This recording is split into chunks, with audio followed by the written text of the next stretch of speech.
നമ്മുടെ നാട്ടിൽ നിന്ന് ആൾക്കാർ UK-യിലും കാനഡയിലും ജർമ്മനിയിലും പോയി സെറ്റിൽ ആകുമ്പോൾ നിങ്ങൾ അവിടെയുള്ള ആളുകളെ ഇവിടെ കൊണ്ടുവന്ന് നമ്മുടെ കുട്ടികൾക്ക് ട്രെയിനിങ് കൊടുക്കുകയാണ്. 10 വർഷങ്ങളായി ആർക്കേറ്റ് തുടങ്ങിയിട്ട് 2025 വന്നു കഴിഞ്ഞപ്പോ എത്ര ക്യാമ്പസ് ആയി? ഇന്ന് മൊത്തം 5 ക്യാമ്പസ് ഉണ്ട്. കൊല്ലത്ത് 2 ക്യാമ്പസ് ഉണ്ട്, കൊച്ചിയിൽ 2 ക്യാമ്പസ് ഉണ്ട്, പിന്നെ ഷാർജയിൽ ഞങ്ങളുടെ ഓവർസീസ് ക്യാമ്പസ് ഉണ്ട്, ഷാർജ മീഡിയ സിറ്റിയിൽ. അത് എക്സ്ക്ലൂസീവ്ലി ഫോർ കോർപ്പറേറ്റ് ട്രെയിനിങ്ങിന് വേണ്ടിയിട്ടാണ്. ഞാൻ ഇൻട്രൊഡക്ഷനിൽ പറഞ്ഞതുപോലെ ഒരു എംപ്ലോയി ആയിരുന്നു 2015 തുടങ്ങിയപ്പോൾ. നിങ്ങൾ 4 പേരും പാർട്ട് ടൈം ജോലി ചെയ്യുമായിരുന്നു. പിന്നീടാണ് ഇതിലേക്ക് വരുന്നത്, ഫുൾ ടൈം ആയിട്ട് ആർക്കേറ്റിലേക്ക് ജോയിൻ ചെയ്യുന്നത്.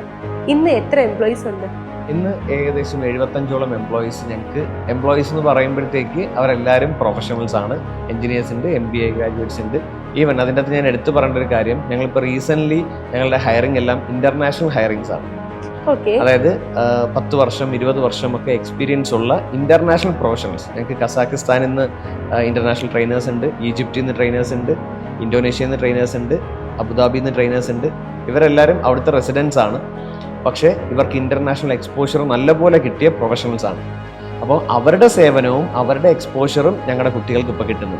അതായത് നമ്മുടെ നാട്ടിൽ നിന്ന് ആൾക്കാർ UK-യിലും കാനഡയിലും ജർമ്മനിയിലും പോയി സെറ്റിൽ ആകുമ്പോൾ നിങ്ങൾ അവിടെയുള്ള ആളുകളെ ഇവിടെ കൊണ്ടുവന്ന് നമ്മുടെ കുട്ടികൾക്ക് ട്രെയിനിങ് കൊടുക്കുകയാണ്. അതെ, അതും വേണമല്ലോ. നമ്മുടെ നാട് മോശമല്ലല്ലോ, നമ്മുടെ നാട്ടിലേക്ക് അവരെയും ഇൻവൈറ്റ് ചെയ്യണമല്ലോ. അപ്പൊ അവരിവിടെ വന്ന് ഞങ്ങളുടെ കുട്ടികൾക്കും ക്ലാസ് കൊടുക്കും. ഏതോ ഒരു ട്രോൾ വീഡിയോയിൽ കണ്ട പോലെ UK-യിൽ പോയി പക്ഷെ അവിടെ നിന്ന് നാട്ടിലൊരു കോഴ്സ് അറ്റൻഡ് ചെയ്യുകയാണെന്ന് പറഞ്ഞിട്ട് അതൊക്കെ ഇപ്പോഴും ഉണ്ട് കേട്ടോ.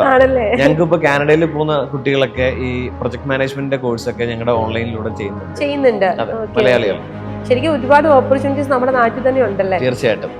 ശരിക്കും ഇപ്പൊ പുറത്തോട്ട് പോകുന്നവരടുത്തും പറയേണ്ടത്, അവര് പുറത്തോട്ട് പോയതിനു ശേഷം പലരും പല കാര്യങ്ങളും ചെയ്യാമെന്ന് ചിന്തിക്കുന്നവരുണ്ട്.